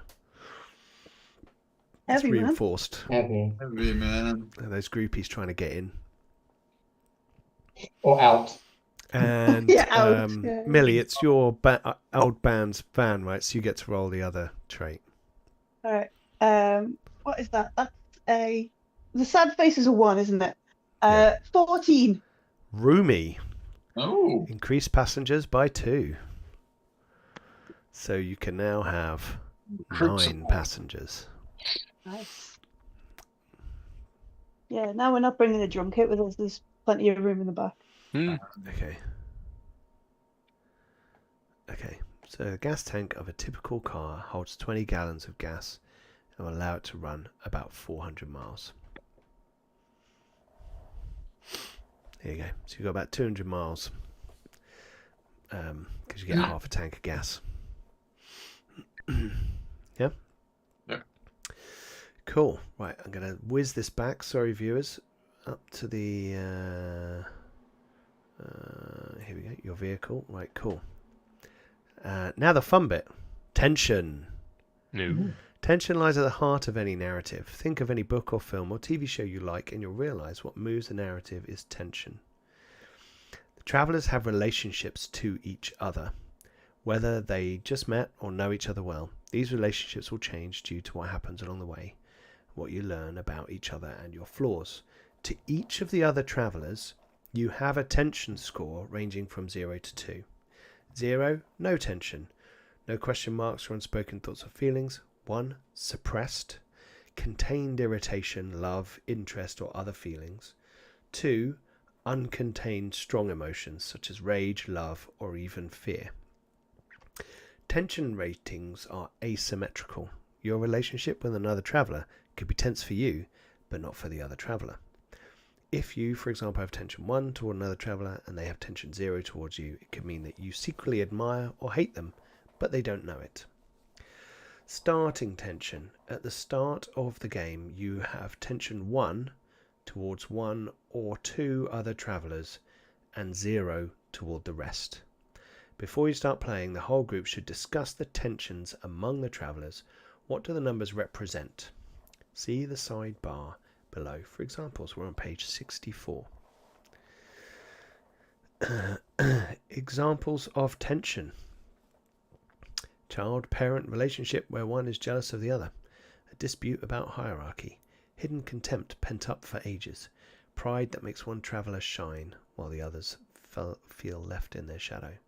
Attraction, secret and deep. It edges every interaction you have with the object of your attraction.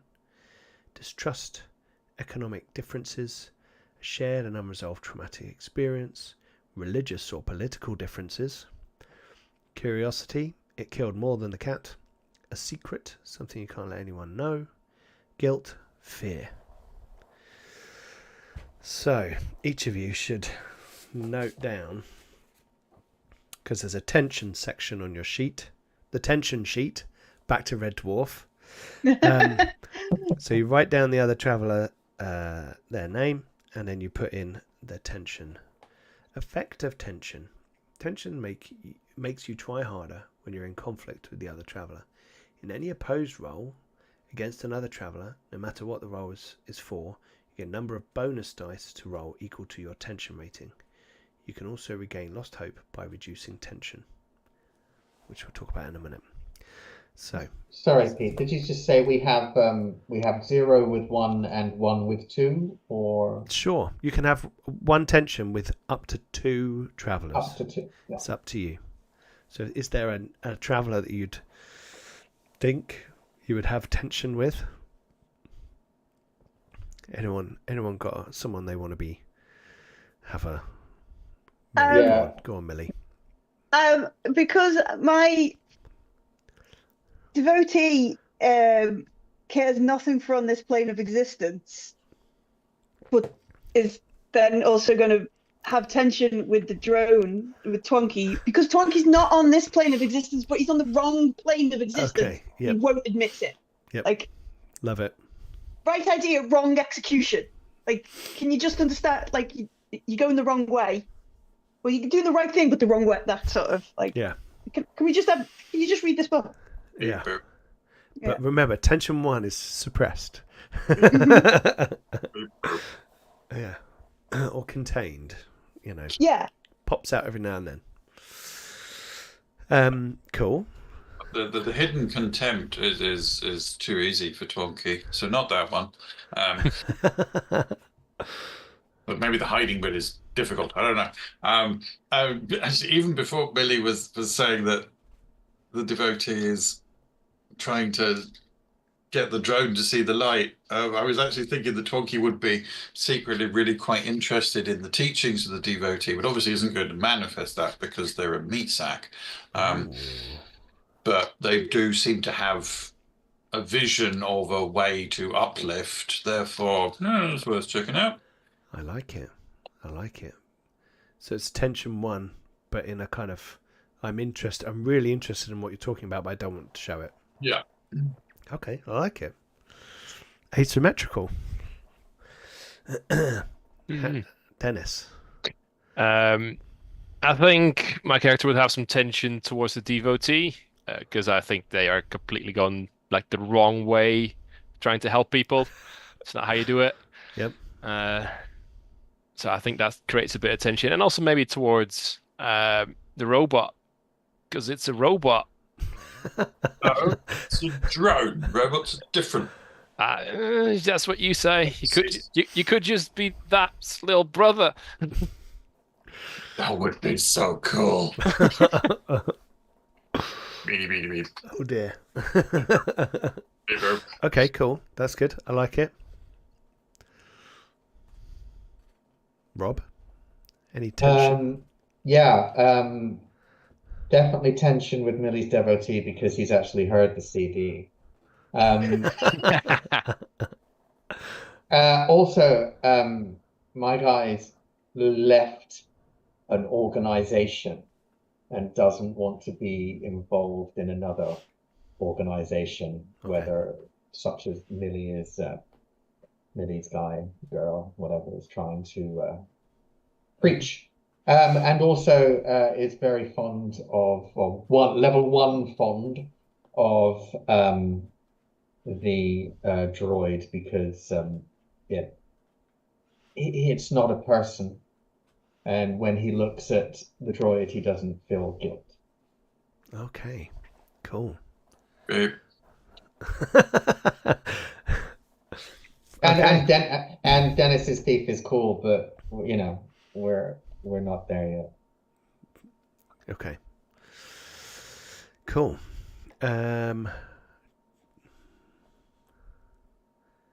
Okay, reducing tension.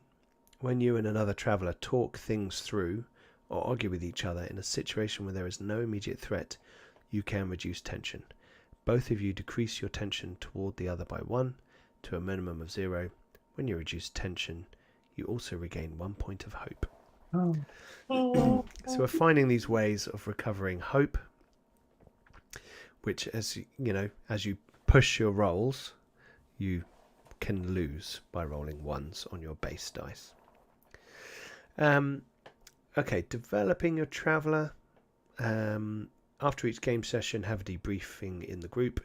If you don't have time, start the next session with a debrief instead. We'll work as a summary of the previous session. During the debrief, each player in turn tells the group how their traveller has acted according to their dream or their flaw, or both, at least once during the session.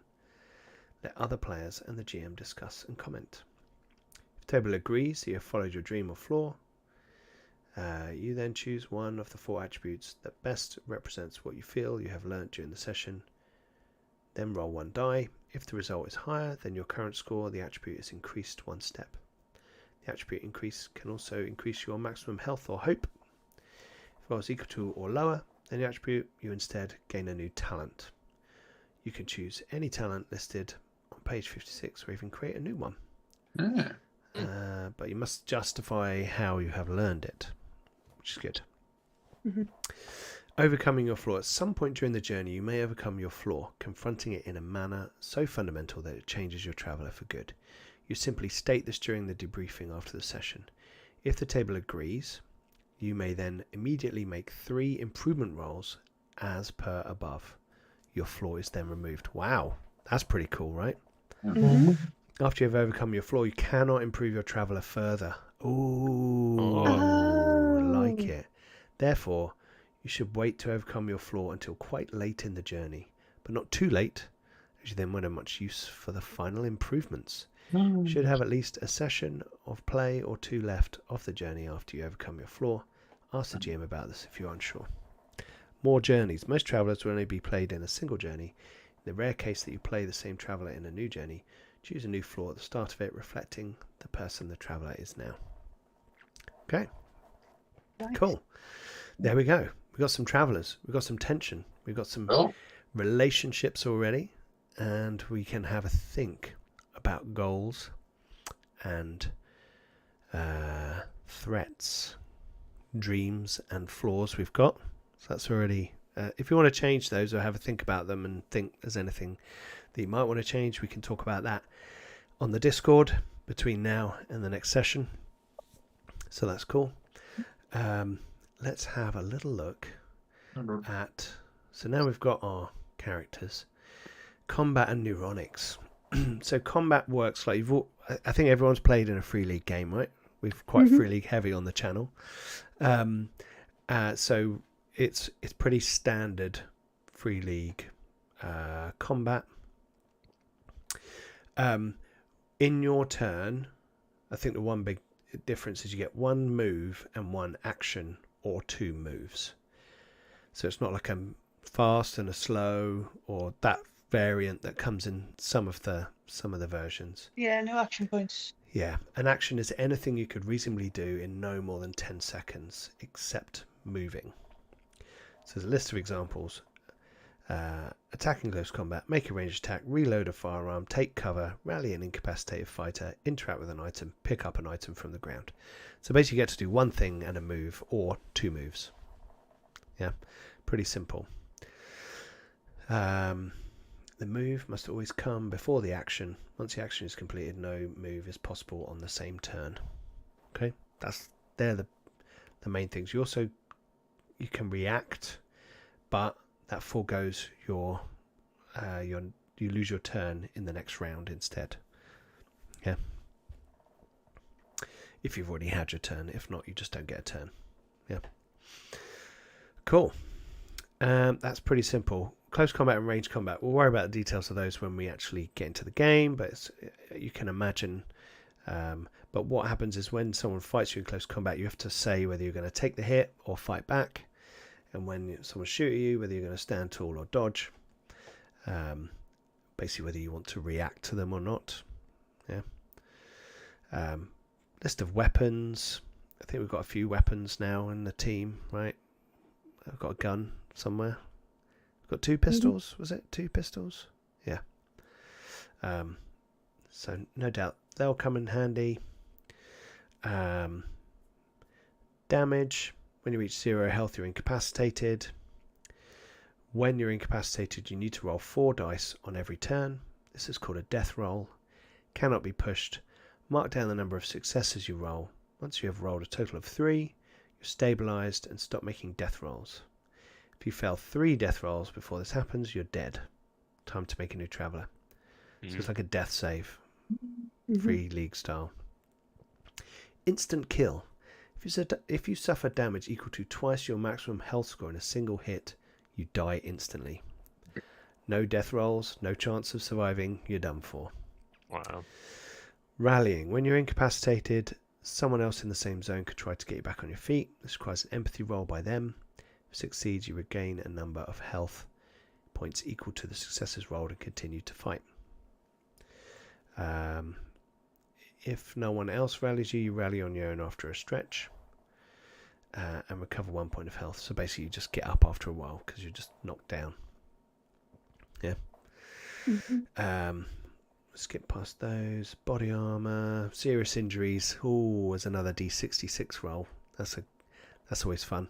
We'll have to get Dan M in to roll all the serious injury rolls. He only rolls 60 plus. 61 plus, sorry. There's no zeros on a D66 table. So so excited to have rolled the 2 6s the first time. On himself. On himself, so excited. It was amazing. It's amazing. I've rewatched some of those Alien games recently. They're really good. Okay, so losing hope and traumatic events. I think we'll go into that if it happens, when it happens. But when your hope goes all the way down, you can have a breakdown. And it's like a psychological incapacitation. Again, you get rallied. And I think we've got talents and abilities in the team. Yeah, I've got the leader one. That'll help you do that. So that's useful. Here we go. Mental trauma. And then there's a critical table for mental trauma as well. Okay, so it's physical, mental. We've got the hazards, explosions. Ooh, explosions. Fire, cold. Oh, disease. Even better. Falling, hunger and thirst, sleep deprivation. All handy. You need to sleep for at least 1 shift every day. After a full day without sleep, you become sleep deprived. Cannot recover hope in any way. As a father of 2, I can concur. Also, you must make a wits roll after each shift. If it fails, you fall asleep wherever you are and sleep for a shift. Oh, interesting. Okay. So obviously, like, stops will start and will probably be a situation where you've slept on the road, you've been driving together, you know, there's been chance for you, but it may be that whilst you're in a stop, it may take a while for that scene, that stop to be resolved. You may get sleep deprivation in that time. So neurocasting, we touched on this earlier on. So this is your, you know, it's not quite as hugely involved as some of the things like net running and all that kind of stuff in other games, where it's like there's a whole other world and you can run through and do all these kinds of actions and all those of abilities.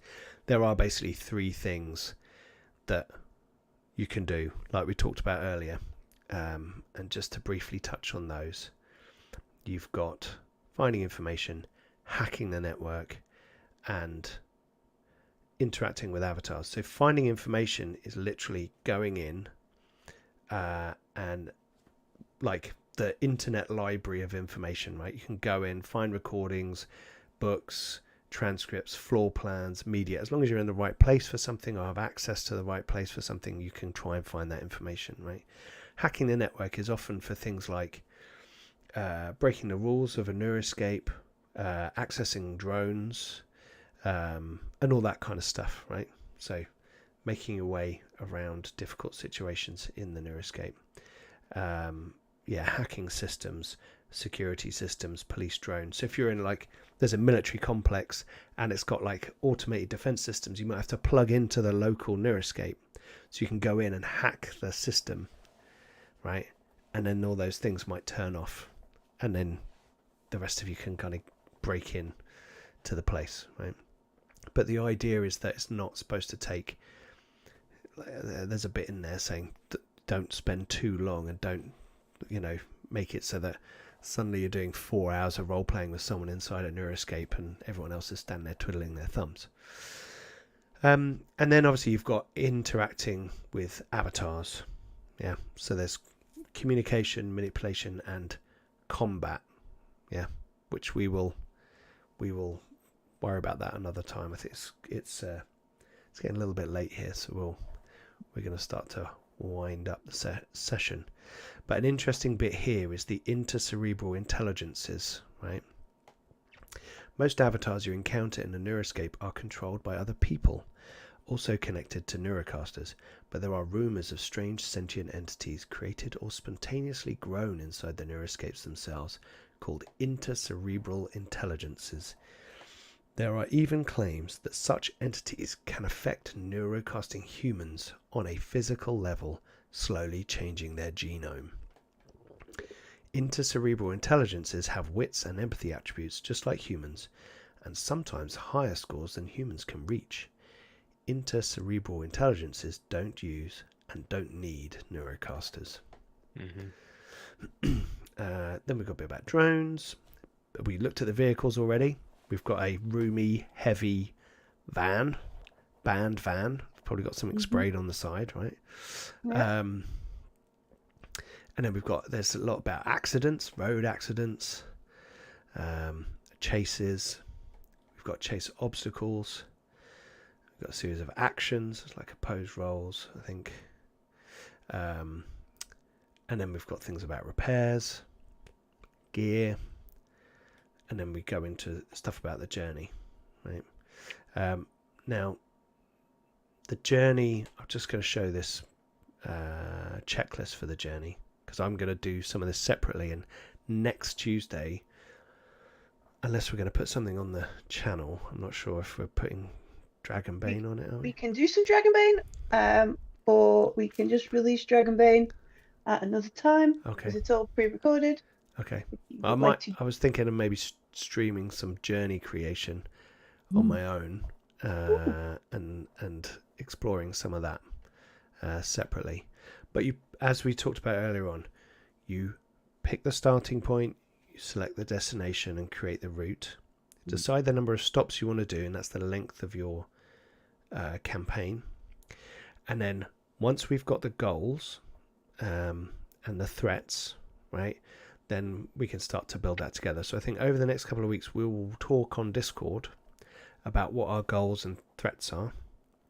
Yeah, and we'll kind of link that all together, and that will create a cool journey, and everyone's got something they're trying to achieve, something that might get in the way, and we can then begin. So that will be fun. Yeah, and journey length. Long journey is 8 to 12 stops. A short journey is 2 to 4, and each stop should be like 2 or 3 sessions. It says so. That's kind of an indication of how long you might want to do these things. Cool. So starting, ending, preparing stops. There's all kinds of tables in here, which is really useful for like rolling up different elements for like, oh, what possibly could we find? What are the examples of blockers? What conflicts might be going on with people, and what kind of challenge they might be having. So there's a lot of useful information in here for you to help you start to roll up a few things, and those ideas up that then lead on to actual encounters and stops. So that's pretty cool. Rules on playing, and then a bit more about threats. But I think that so far has probably given you guys enough of a view of the setting and the game to have an idea of the Electric State. Hopefully it's given our viewers a view of the book and some of the cool stuff that's in there. I think it's a really interesting setting. I love the kind of slow apocalypse that's going on, the decay. There's still life, there's still people doing stuff, but there's this huge backdrop of these giant drones and robots all around. So it's a very cool setting, and I'm looking forward to starting our journey. Cool. Okay, I think what we'll do is we'll leave that there. We will offline in our own local Neuroscape have a chat about goals and threats, and then I will start working on the journey and share some of that journey creation with our viewers at a later date. Cool. Excellent. All right then. Well, what do we have? Do we have anything tomorrow? Wednesday? Let me check. Hello. Where are we? I think it might be next week, actually. I'm too tired to be of assistance. I It's apologize. okay. I know on Thursday we are going to be imperially maledicting. Yes. Imperium Maledictum.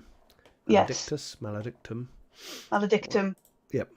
There's chaos and gribblies in the water and very loud shotguns. Oh yes. Oh yes. Yeah. Lots of fun going on. So stay tuned to the channel. There's more coming, and every 2 weeks we will have Electric State, and we will have something in the in-between weeks, which will probably most likely be Dragonbane. Not next week, but sort of after that, and running after that. We've got Millie. Give us a synopsis of your Dragonbane. Old Bint has a tower. There might be some poop. Oh, There was a lot of poo. There was a lot, yeah. Spoilers, people. I said there might be. Like, That yeah. completely went in a direction I was not expecting. It's Dragonbane. It's always Dragonbane. poop related. Okay. Well, fine. Okay, fine. I you know what? I haven't played Dragonbane. I would love to, and now I'm weirdly curious. But yeah, cool. Okay, so there's gonna be some Dragonbane appearing. We're gonna have Huckleberry RPG, Huckleberry, Weird yeah, West. That Aaron's gonna run for the Wednesday crew. Might not be tomorrow. It might be the following week. We will check that out. And we've got Imperium Maledictum going on as well. So lots of cool stuff. Check it out. Come and join us on Gartopia on the Discord server, and press all those likes and things and shiny buttons somewhere. There's loads of links below, so go and check it all out. Anyway, thanks very much for watching. That's been the Electric State First Look and Session 0. We'll see you in 2 weeks for our journey beginning. Bye-bye. Bye. Beep, beep.